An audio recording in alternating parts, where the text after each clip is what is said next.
जय हिंद all of you. Welcome to back my YouTube channel S K जूसरी। देखो आज के इस वीडियो में हम ना जो चैप्टर वर्ल्ड ज्योग्राफी का जो वर्ल्ड पॉपुलेशन वाला जो टॉपिक पढ़ रहे थे क्लास 12th का, उसी को आज के वीडियो में हम आगे पढ़ेंगे। उससे पहले मैंने जो विश्व जनसंख्या वाला चैप्टर पढ़ रहे थे, मैंने लिख रखा है कि हम विश्व जनसंख्या वाला चैप्टर पढ़ रहे हैं। इस टॉपिक के अंतर्गत हमने अभी तक क्या क्या पढ़ा है उसका मैं 5-10 मिनट में रिवीजन करवा देता हूँ, उसके बाद में हम अगला पढ़ेंगे। देखो इसके अंतर्गत हमने पढ़ा था जनसंख्या। सबसे पहले हमने जनसंख्या की बात की थी कि जनसंख्या किसे कहते हैं। किसी क्षेत्र विशेष के अंतर्गत एक निश्चित समय में रहने वाले लोगों की संख्या क्या कहलाती है? जनसंख्या कहलाती है। मैंने कहा कि 21वीं सदी में विश्व की जनसंख्या 600 करोड़ थी। वर्तमान विश्व की जनसंख्या 8 अरब है लगभग। इसके अलावा 2013 के अनुसार विश्व की जनसंख्या 714 करोड़ थी। फिर हमने जनसंख्या के बारे में बताया कि जनसंख्या किसी भी देश के वास्तविक क्या होते हैं? धन होते हैं, वास्तविक धन होते हैं, क्योंकि जनसंख्या ही वहाँ के लोग, स्त्री और पुरुष ही सब कुछ होते हैं। इसके अलावा हमने पढ़ा था जनसंख्या वितरण के बारे में। मैंने कहा जनसंख्या वितरण किसे कहते हैं। जनसंख्या वितरण के बारे में बता रहा था आपको, तो मैंने एक बात कही थी कि वितरण किसे कहते हैं, यानी भूपृष्ठ पर जनसंख्या का फैलाव क्या कहलाता है? वितरण कहलाता है। फिर मैंने ये समझाया था कि भूपृष्ठ पर जनसंख्या का जो वितरण है ना, जो फैलाव है ना, वो असमान रूप से पाया जाता है संपूर्ण पृथ्वी पर। इसका एक बहुत एशिया के संदर्भ में एक कथन था। किसके संदर्भ में? ध्यान रखना, एशिया के संदर्भ में। और मैंने वो कथन जॉर्ज बी क्रेसी महोदय का बताया था कि जॉर्ज बी क्रेसी ने एशिया के संदर्भ में बहुत अच्छा कथन दिया था। उन्होंने कहा एशिया के बहुत अधिक स्थानों पर कम लोग और कम स्थानों पर बहुत अधिक लोग निवास करते हैं। तो इसके माध्यम से ये देखा जा सकता है कि एशिया में या पूरे विश्व में जनसंख्या का असमान वितरण पाया जाता है। इसके अलावा ये भी है कि एशिया के या विश्व के 90% क्षेत्रफल पर 10% जनसंख्या निवास करती है। स्तरमंडल की बात कर रहे हैं हम। जनसंख्या वितरण के बाद में हमने ये देखा जनसंख्या में कि जनसंख्या में दुनिया के टॉप 10 देशों में विश्व की 60% जनसंख्या निवास करती है। दुनिया के टॉप 10 देशों में विश्व की 60% जनसंख्या निवास करती है। उनमें से 6 देश एशिया महाद्वीप में स्थित है।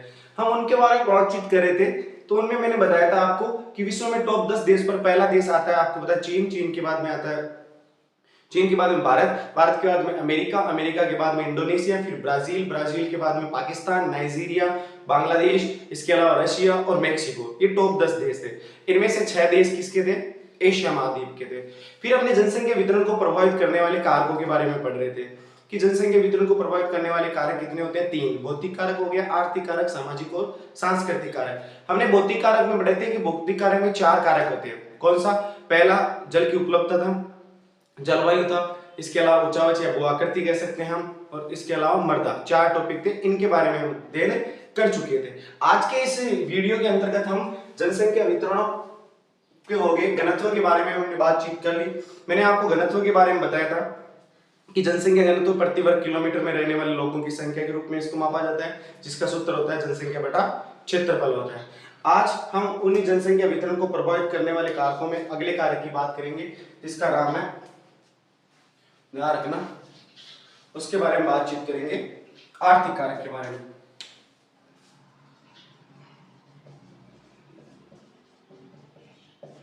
आर्थिक कारक, आर्थिक कारक में 3 महत्वपूर्ण कारक है। कौन कौन से 3 महत्वपूर्ण कारक है? इसमें पहला कारक है, आर्थिक कारक की बात करेंगे। इसमें पहला कारक है खनिज। देखो खनिज क्या है? किसी भी क्षेत्र की जनसंख्या को खनिज किस प्रकार से प्रभावित करता है? देखो विश्व में बहुत सारे खनिज के निक्षेप वाले भंडार पाए जाते हैं। वो क्षेत्र क्या है? उद्योगों को आकर्षित करते हैं। ध्यान रखना, वो क्षेत्र किसको आकर्षित करते हैं? उद्योगों को आकर्षित करते हैं। वहां पर जब खनन से संबंधित गतिविधियां होगी, उद्योग से संबंधित गतिविधियां होगी, तो वो गतिविधियां रोजगार को उत्पन्न करेगी। जब वो गतिविधियां रोजगार को उत्पन्न करेगी तो उस क्षेत्र में लोग वहां पर अधिक आकर्षित करेंगे और जनसंख्या वहां पर क्या हो जाएगी? सघन बस जाएगी। तो यही बात है, ध्यान रखना। खनिज निक्षेपों से युक्त क्षेत्र,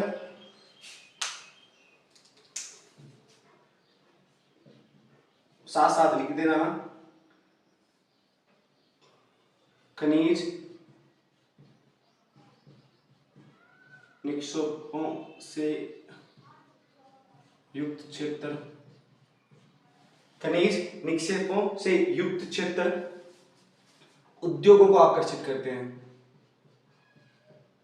उद्योगों को आकर्षित करते हैं।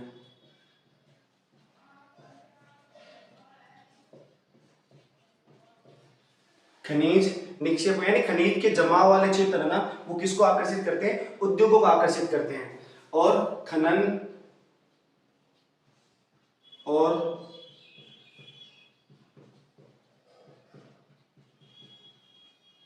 ध्यान रखना, पहला कौन सा है? खनन और औद्योगिक गतिविधियां, औद्योगिक गतिविधियां रोजगार उत्पन्न करती है।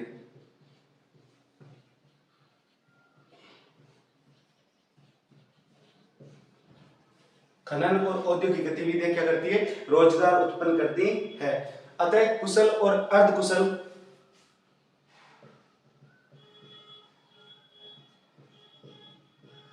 कुशल और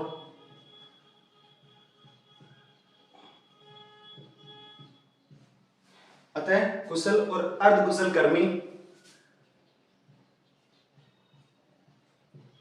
इन क्षेत्रों, ध्यान रखना, कुशल व अर्धकुशल कर्मी इन क्षेत्रों में पहुंचते हैं, इन क्षेत्रों में पहुंचते हैं और जनसंख्या को सघन बचा देते हैं, को सघन बसा देते हैं, जनसंख्या को सघन बसा देते हैं। आपकी किताब में इसका बहुत अच्छा उदाहरण दे रखा है, जाम्बिया तांबर पेटी वाला उदाहरण दे रखा था। अफ्रीका का कटंगा जाम्बिया पेटी, अफ्रीका महाद्वीप की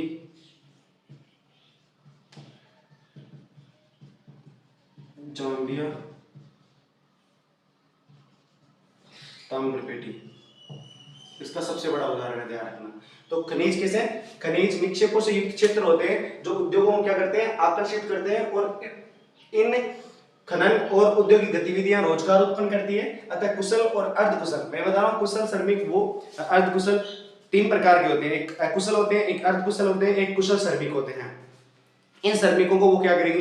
रोजगार उत्पन्न करेंगे, तो बहुत सारे लोग आकर इसमें क्या रहने लग जाएंगे, तो उस क्षेत्र में जनसंख्या को अधिक बढ़ा सकते हैं। क्या खनिज है ना, लोगों को आकर्षित करते हैं, रोजगार के साधन उपलब्ध कराते हैं, जैसे खनन और औद्योगिक संबंधी वहां पर गतिविधियां उत्पन्न होती है जिसकी वजह से रोजगार उत्पन्न होता है वहां पर। अगला है नेक्स्ट, इसमें नगरीकरण। हम बात करें सेकंड की, नगरीकरण की।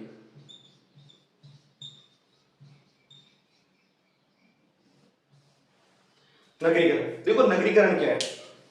नगर रोजगार के बेहतर अवसर उपलब्ध कराता है, ध्यान रखना।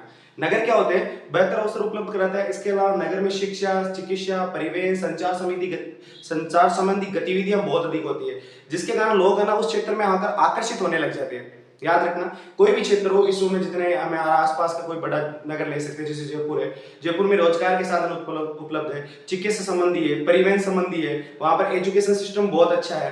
तो इसी कारण इन सभी चीजों को, गतिविधियों को देखते हुए बहुत सारे लोग वहां नगर की ओर क्या करते हैं? ग्रामीण क्षेत्रों से प्रवास करते हैं। जब प्रवास करते हैं तो नगरीय क्षेत्र की जनसंख्या में क्या हो जाती है? वृद्धि हो जाती है। इस वृद्धि हो जाती है जिसके कारण जनसंख्या क्या हो जाती है? नगरीय क्षेत्रों में बढ़ जाती है, ये ध्यान रखना। नगर रोजगार के बेहतर अवसर, नगर रोजगार के बेहतर अवसर,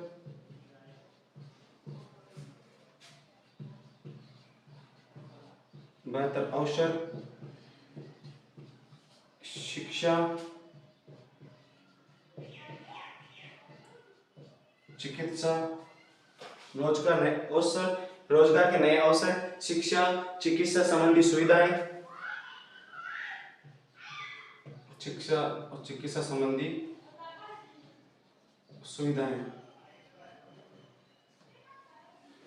सुविधाएं, परिवहन और संचार, परिवहन और संचार, परिवहन और संचार, परिवहन और संचार के साधन आदि जनसंख्या को नगरों की ओर आकर्षित करते हैं। परिवहन और संचार आदि संसाधन जनसंख्या को नगरों की ओर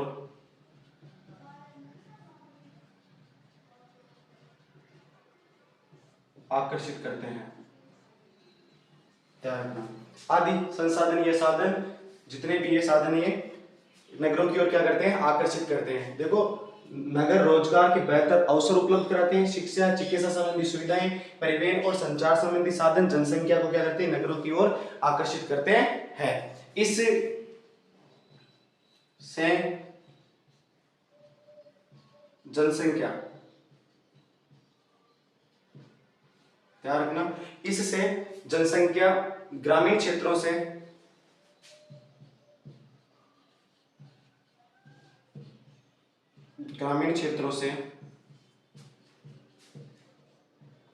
नगरीय क्षेत्र की ओर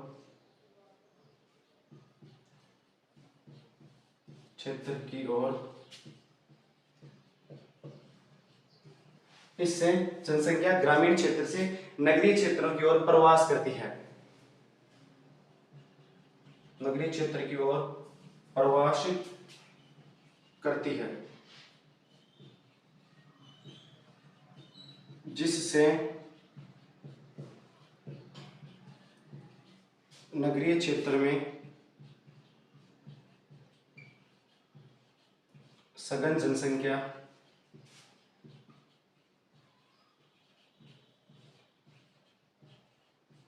बस जाती है। ये ध्यान रखना।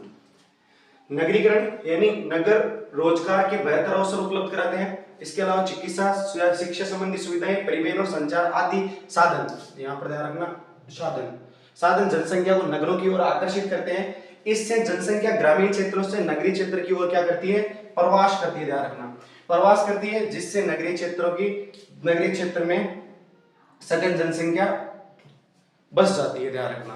अगला है औद्योगिकरण। तीसरा महत्वपूर्ण कारक क्या है, औद्योगिकरण है। ध्यान रखना,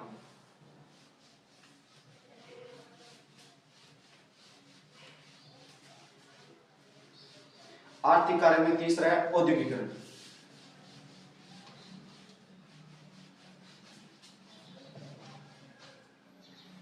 औद्योगिकीकरण,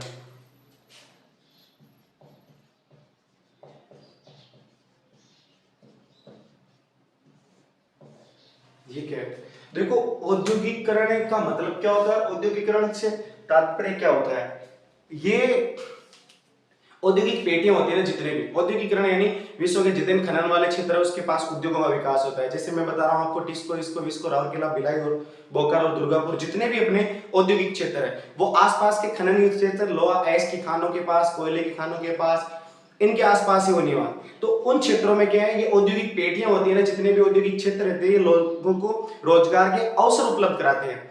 ये यहाँ लोग बड़ी संख्या में यहाँ इस क्षेत्र में लोग आकर्षित होते हैं, क्योंकि रोजगार को उत्पन्न करने या औद्योगिक क्षेत्र में काम करने के लिए श्रमिकों की आवश्यकता पड़ती है। इसके अलावा कुशल श्रमिक और अर्धकुशल श्रमिक भी उसकी ओर क्या करेंगे, पलायन करेंगे। किसकी ओर, औद्योगिक क्षेत्र की ओर। जब औद्योगिक क्षेत्र की ओर लोग आकर्षित होंगे ना, ढंग से सुनना ही चाहिए, औद्योगिक क्षेत्र के लोग आकर्षित होंगे ना, तो वहां पर उस क्षेत्र की जनसंख्या को बढ़ा देंगे। उसके साथ साथ मेरी बात सुनो यहाँ पर, इसमें परिवहन परिचालक, दुकानदार, इसके अलावा बैंक कर्मी, डॉक्टर, अध्यापक तथा अन्य सभी सेवाएं उसके आसपास ही क्या हो जाएगी, उपलब्ध हो जाएगी, और वो उस क्षेत्र में आकर बस जाएंगे। ये औद्योगिकरण है। ध्यान रखना, औद्योगिकरण देखो, औद्योगिक पेटियां रोजगार के अवसर उपलब्ध कराती है।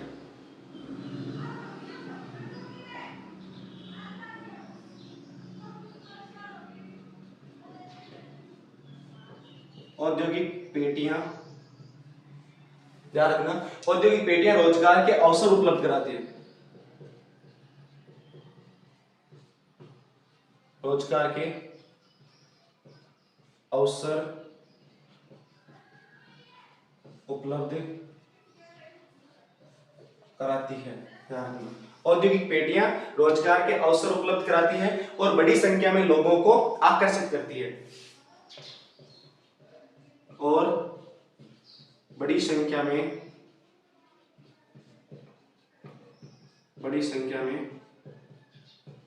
लोगों को आकर्षित करती है, आकर्षित करती है। कौन? औद्योगिक पेढ़ियां बड़ी संख्या में लोगों को आकर्षित करती है। इसमें परिवहन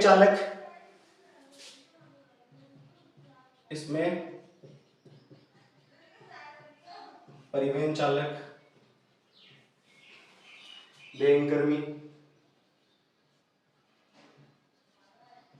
चिकित्साकर्मी, चिकित्साकर्मी, अध्यापक यानी चिकित्सक, अध्यापक, अन्य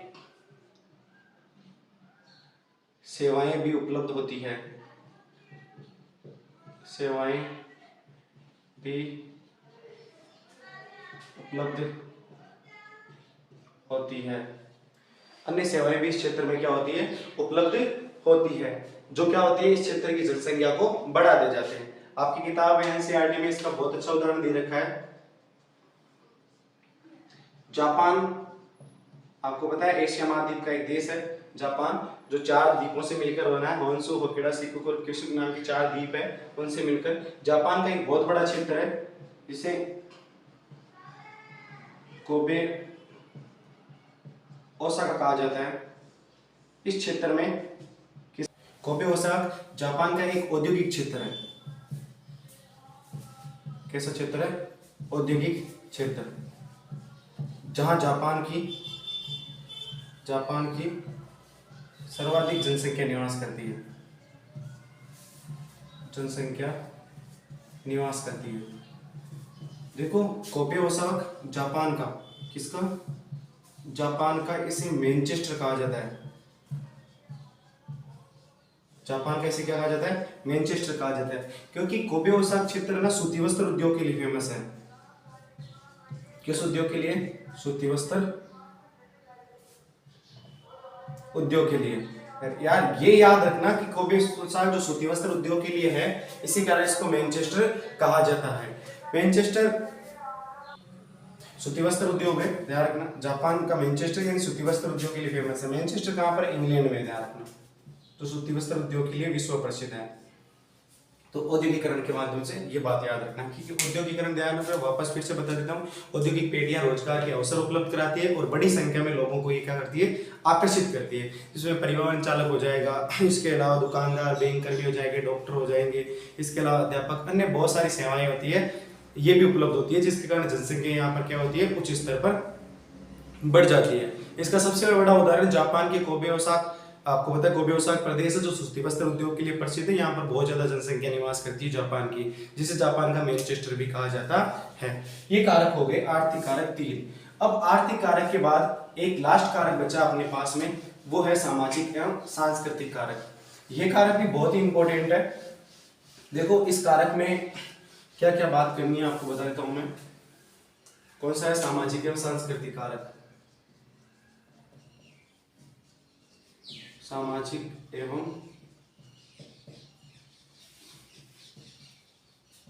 सांस्कृतिक कारक, ये तीसरा कारक है जनसंख्या वितरण को प्रभावित करने वाला महत्वपूर्ण कारकों में से एक है।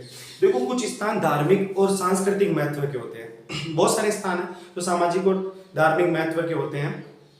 महत्व के होने के कारण वहां पर लोगों को वो क्या करते हैं? आकर्षित करते हैं। जैसे आप देख सकते हो, सऊदी अरब देख सकते हो दुनिया में, अगर जहाँ मक्का मदीना, इसके अलावा काबा शरीफ, उसके अलावा भारत में देखो तो जैसे बनारस हो गया, इसके अलावा केदारनाथ हो गया, बहुत सारे ऐसे स्थान है, धार्मिक स्थान, जहाँ पर शांति बनी रहती है। तो उन स्थानों पर लोग रहना ज्यादा पसंद करते हैं, वो क्षेत्र जनसंख्या को आकर्षित करते हैं। लेकिन बहुत सारे क्षेत्र राजनीतिक रूप से अशांत होते हैं, तो उन क्षेत्रों में जनसंख्या क्या करती है? वहां से प्रवास करना स्टार्ट कर देती है, यानी उन स्थानों को छोड़ना प्रारंभ कर देती है, जिसके कारण याद रखना लोग उन्हीं क्षेत्रों में रहने के लिए प्राथमिकता देते हैं जिन क्षेत्र में राजनीतिक रूप से शांति, धार्मिक रूप से बहुत ही अच्छा क्षेत्र हो, उन क्षेत्रों में लोग रहना पसंद करते हैं।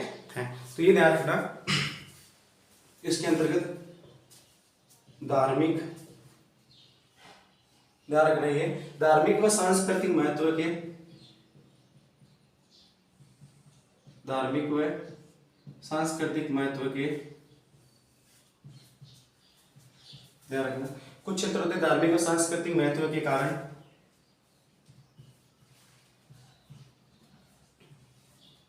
कुछ स्थान, ध्यान रखना, धार्मिक व सांस्कृतिक महत्व के कारण कुछ स्थान लोगों को आकर्षित करते हैं, लोगों को आकर्षित करते हैं।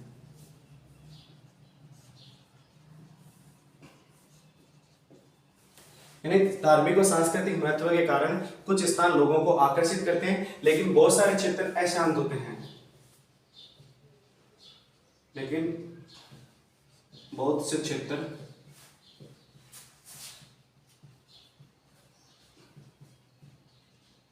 राजनीतिक व सामाजिक रूप से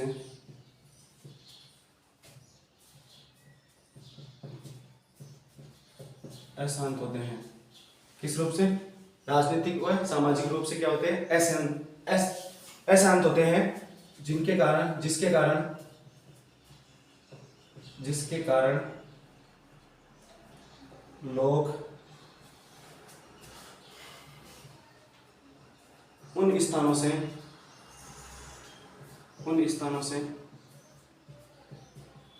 प्रवास कर जाते हैं, यानी उन स्थानों को वो लोग क्या कर देते हैं? छोड़ देते हैं। लोग उन्हीं स्थानों पर रहना पसंद करते हैं जिन स्थानों पर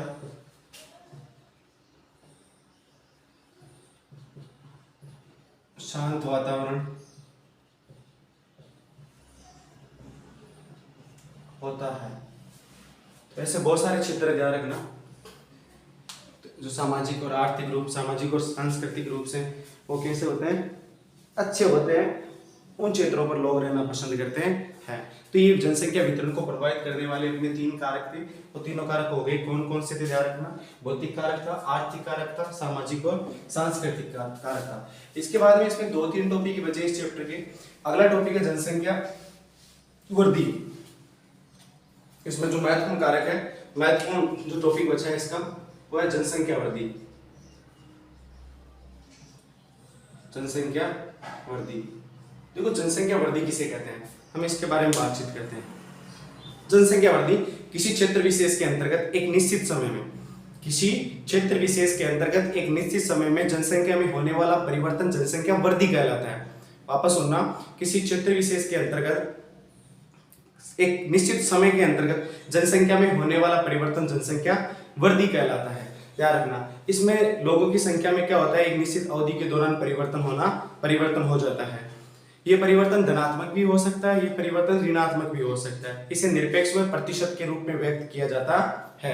ध्यान रखना, किसी भी क्षेत्र में परिवर्तन किसी की आर्थिक प्रगति, सामाजिक उत्थान, ऐतिहासिक एवं सांस्कृतिक पृष्ठभूमि के सूचक होते हैं। ये ध्यान रखना।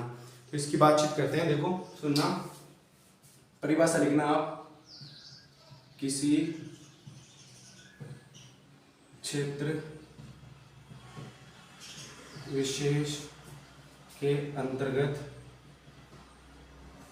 किसी क्षेत्र विशेष के अंतर्गत एक निश्चित अवधि, किसी क्षेत्र विशेष के अंतर्गत एक निश्चित अवधि में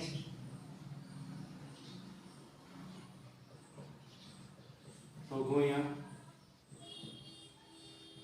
जनसंख्या में होने वाला परिवर्तन, किसी क्षेत्र विशेष के अंतर्गत एक निश्चित अवधि में लोगों या जनसंख्या में होने वाला परिवर्तन जनसंख्या वृद्धि कहलाता है। जनसंख्या वृद्धि कहलाता है।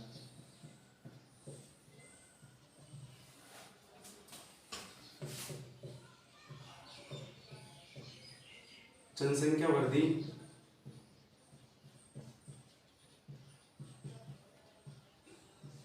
धनात्मक व ऋणात्मक, जनसंख्या वृद्धि धनात्मक व ऋणात्मक, ध्यान रखना, जनसंख्या वृद्धि धनात्मक व ऋणात्मक दोनों हो सकती है, दोनों हो सकती है। ध्यान रखना, जनसंख्या वृद्धि धनात्मक और ऋणात्मक दोनों हो सकती है। इसे निरपेक्ष व प्रतिशत के रूप में, इसे निरपेक्ष और प्रतिशत के रूप में अभिव्यक्त किया जाता है।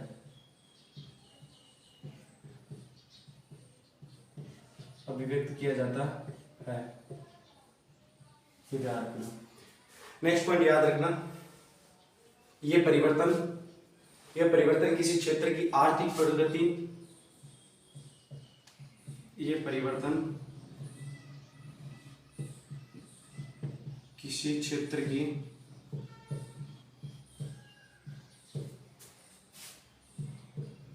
आर्थिक प्रगति, सामाजिक उत्थान,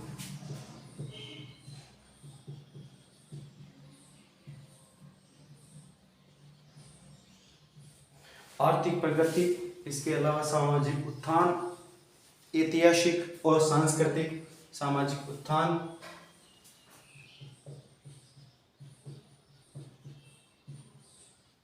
ऐतिहासिक व सांस्कृतिक, ऐतिहासिक व सांस्कृतिक पृष्ठभूमि का महत्वपूर्ण सूचक होता है। ऐतिहासिक व सांस्कृतिक पृष्ठभूमि का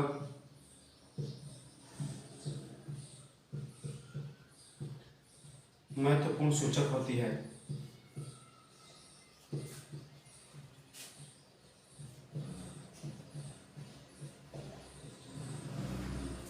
ये परिवर्तन किसी क्षेत्र की आर्थिक प्रगति, देखना यहाँ पर, ये बहुत इंपॉर्टेंट लाइन है यहाँ पर, किसी क्षेत्र की आर्थिक प्रगति, सामाजिक उत्थान और ऐतिहासिक और सांस्कृतिक पृष्ठभूमि की महत्वपूर्ण सूचक होते हैं। कहने का तात्पर्य ये क्या है कि अगर किसी भी प्रकार का यहाँ पर कोई परिवर्तन हो रहा है जनसंख्या में, तो वो परिवर्तन उस क्षेत्र की जनसंख्या में जो परिवर्तन हो रहा है उसकी रीजन बहुत सारे हो सकते हैं।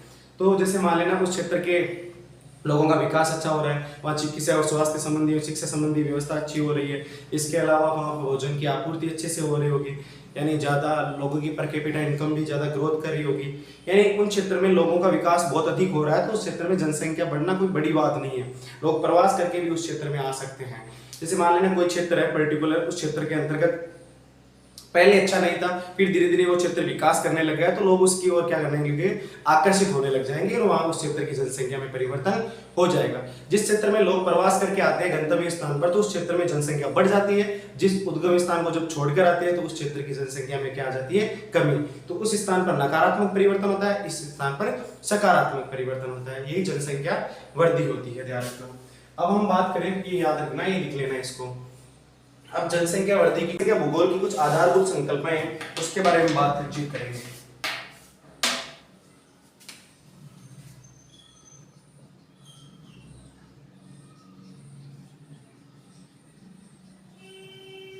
जनसंख्या भूगोल की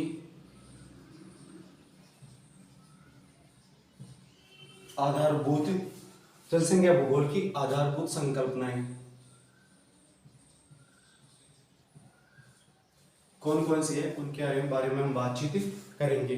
देखो इसके अंतर्गत जनसंख्या की वृद्धि, जनसंख्या की वृद्धि दर, इसके अलावा वास्तविक वृद्धि दर, इसके अलावा धनात्मक वृद्धि दर, इसके अलावा ऋणात्मक वृद्धि दर के बारे में, इसके अलावा वास्तविक वृद्धि दर के बारे में हम क्या करेंगे, अध्ययन करेंगे। सबसे पहले इसके अंतर्गत आता है जनसंख्या की वृद्धि दर।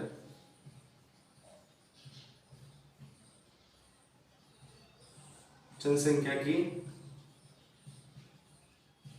वृद्धि दर, देखो जनसंख्या की वृद्धि दर किसे कहते हैं, किसी क्षेत्र विशेष के अंतर्गत एक निश्चित, किसी क्षेत्र विशेष दो निश्चित समय अंतराल के बीच में जनसंख्या में होने वाला परिवर्तन ही जनसंख्या की वृद्धि दर कहलाता है। ध्यान रखना, वापस सुनना, कि समय के दो अंतराल के बीच में किसी क्षेत्र विशेष में जनसंख्या में होने वाला परिवर्तन, देखो मैं लिखता हूं यहां पर,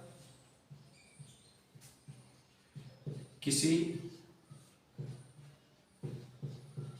क्षेत्र विशेष के अंतर्गत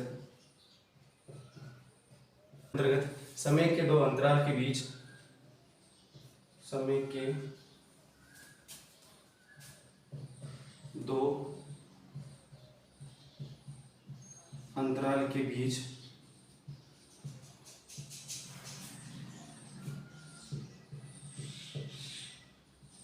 जनसंख्या में होने वाला परिवर्तन, जनसंख्या में होने वाला परिवर्तन जनसंख्या की वृद्धि दर कहलाता है, वृद्धि दर कहलाता है। कैसे? जिसे आपको मैं बताता हूँ। मान लेना 2001 की जनसंख्या की बात करें, ये हो गया 2001 से लेकर 2011 के बीच में। ये किसी क्षेत्र विशेष की बात करें तो यहाँ हमने जो क्षेत्र ले रखा है उसका नाम क्या है? भारत है। किसी क्षेत्र विशेष के अंतर्गत दो निश्चित समय अंतराल के बीच में, दो समय अंतराल हो गए यहाँ 2001 और 2011, 2001 और 2011 के बीच में दो निश्चित समय अंतराल हो गए। अब देखो हम बात करते हैं यहाँ की, तो इस क्षेत्र में जनसंख्या की बात करते हैं तो 2001 के अंतर्गत भारत की जनसंख्या 102 करोड़ थी, लगभग बता रहा हूं मैं आपको, है ना, आंकड़े कितनी थी? 102 करोड़ भारत की जनसंख्या थी। 2011 में भारत की जनसंख्या 121.02 करोड़ थी लगभग। तो मैं कह सकता हूं कि भारत की जनसंख्या में लगभग 19 करोड़, लगभग बता रहा हूं मैं, जैसे 18.45 करोड़ के लगभग इसमें जनसंख्या में वृद्धि हुई थी ये। अब आप बात यहां भी कर सकते हो, जैसे 1991 में भारत की जनसंख्या 84 करोड़ थी, कितनी थी? लगभग 84 करोड़ थी भारत की जनसंख्या। तो इनके बीच में जो होने वाला परिवर्तन है ना, वो भी क्या कहलाता है? जनसंख्या की वृद्धि कहलाता है। ये उदाहरण आप इसके अंतर्गत लिख सकते हो। अगला देखो, जनसंख्या की वृद्धि हो गई है ना, ये जनसंख्या की वृद्धि है, ध्यान रखना, वृद्धि दर नहीं है, सॉरी, जनसंख्या की वृद्धि है। नेक्स्ट है जनसंख्या की वृद्धि दर। दर को प्रतिशत के रूप में व्यक्त किया जाता है, ध्यान रखना।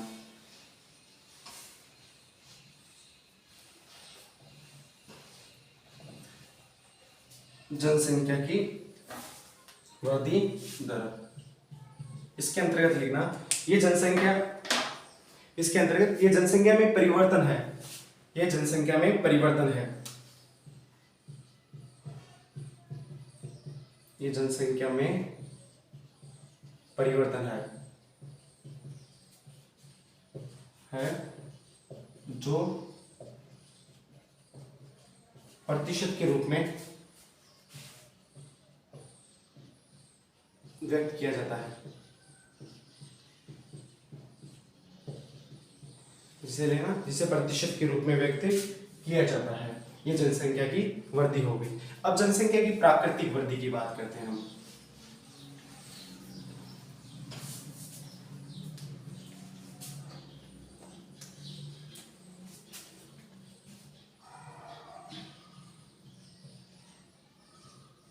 जनसंख्या की प्राकृतिक वृद्धि, यानी जनसंख्या की प्राकृतिक वृद्धि, इसके अंतर्गत किसी क्षेत्र विशेष के अंतर्गत, देखो सीधा सा मतलब देखना, प्राकृतिक वृद्धि का मतलब होता है कि हम बात किसकी करेंगे?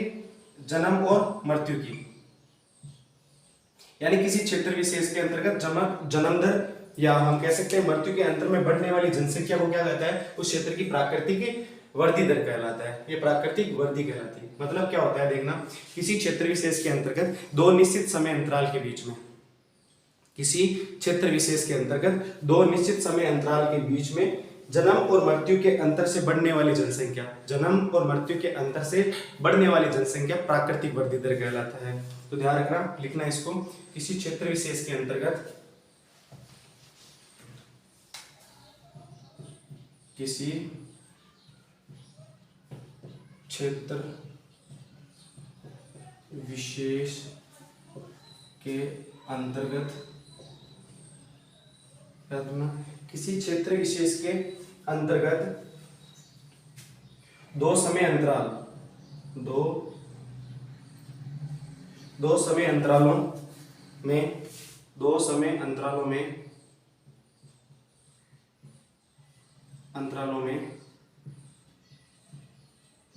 ध्यान रखना, दो समय अंतरालों में जन्म और मृत्यु से बढ़ने वाली, जन्म और मृत्यु से, जन्म और मृत्यु से बढ़ने वाली जनसंख्या, बढ़ने वाली जनसंख्या, जन्म और मृत्यु से बढ़ने वाली जनसंख्या उस क्षेत्र की प्राकृतिक वृद्धि कहलाती है। जनसंख्या उस क्षेत्र की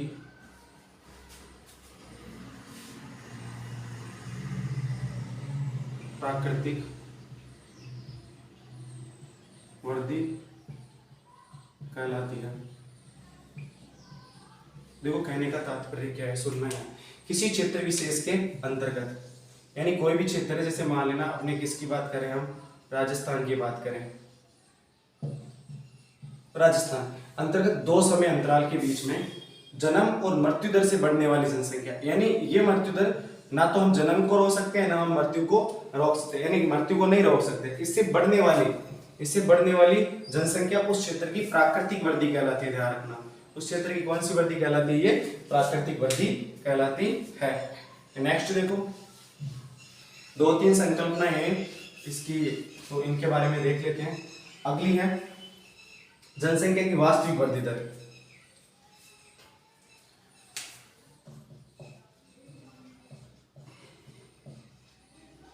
जनसंख्या की वास्तविक वृद्धि दर,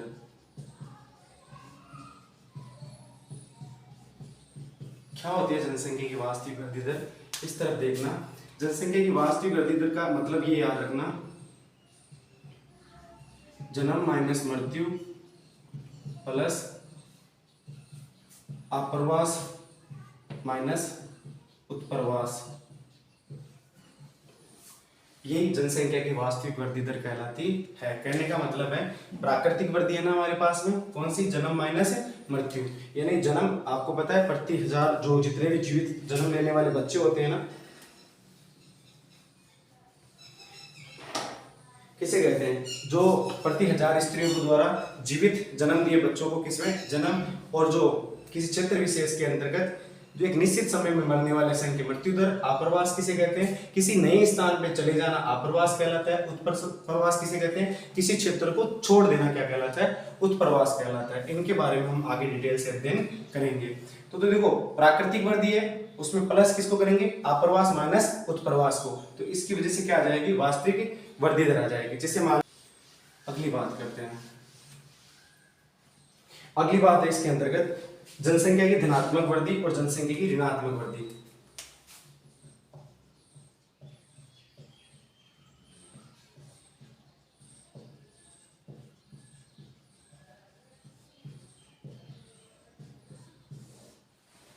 देखो जनसंख्या की धनात्मक वृद्धि किसे कहते हैं, जब किसी क्षेत्र विशेष के अंतर्गत दो निश्चित समय अंतराल के बीच में, किसी क्षेत्र विशेष के अंतर्गत दो निश्चित समय अंतराल के बीच में जन्म दर उच्च होती है और मृत्यु दर निम्न होती है, तो उसे क्या कहते हैं, ध्यान रखना, जनसंख्या की धनात्मक वृद्धि कहते हैं। देखना, किसी क्षेत्र विशेष के अंतर्गत, क्षेत्र विशेष के अंतर्गत दो निश्चित समय अंतराल के बीच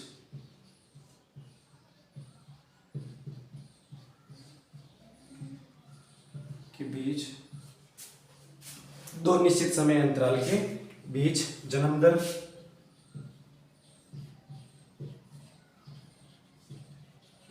मृत्यु दर से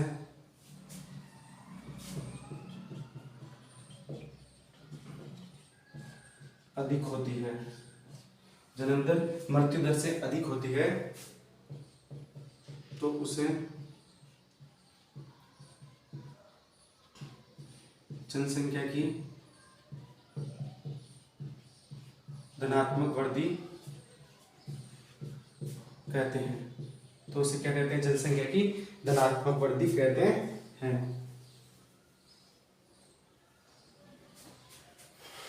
ये हो गया यार। इसके अलावा इसका एक रीजन और हो सकता है, आप वो रीजन भी याद रखना। अगर कोई क्षेत्र है, यानी किसी क्षेत्र में प्रवास के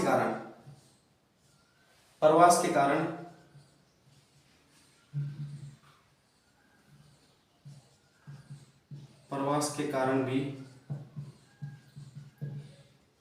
जनसंख्या में धनात्मक वृद्धि होती है। ध्यान रखना, प्रवास में किस क्षेत्र में धनात्मक वृद्धि होगी? गंतव्य स्थान पर होगी। ध्यान रखना, कौन से स्थान पर? गंतव्य स्थान पर। गंतव्य स्थान पर, जिस स्थान पर प्रवासी है ना जाकर रहना प्रारंभ करता है। नेक्स्ट है इसमें जनसंख्या की ऋणात्मक वृद्धि। जनसंख्या की कौन सी वृद्धि? ऋणात्मक वृद्धि।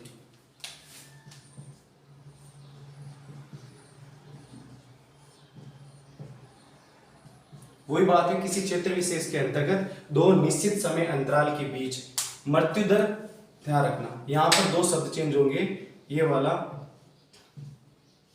मृत्यु दर जन्म दर से, मृत्यु दर जन्म दर से अधिक होती है तो उसे जनसंख्या की ऋणात्मक वृद्धि कहलाती है। जनसंख्या की कौन सी वृद्धि कहलाती है? ऋणात्मक वृद्धि कहलाती है। ये भी याद रखना।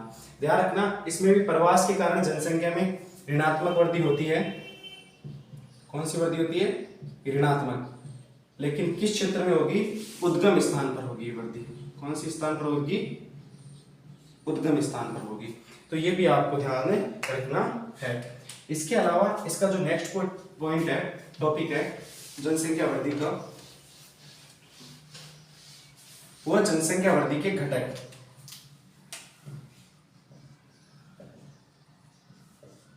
जनसंख्या वृद्धि के घटक। जनसंख्या वृद्धि के वैसे तीन घटक होते हैं। कितने घटक होते हैं? तीन घटक होते हैं। पहला हम बात करें प्रवास की, उसके बाद दूसरा जन्म, तीसरा मृत्यु। ये जनसंख्या वृद्धि के कितने घटक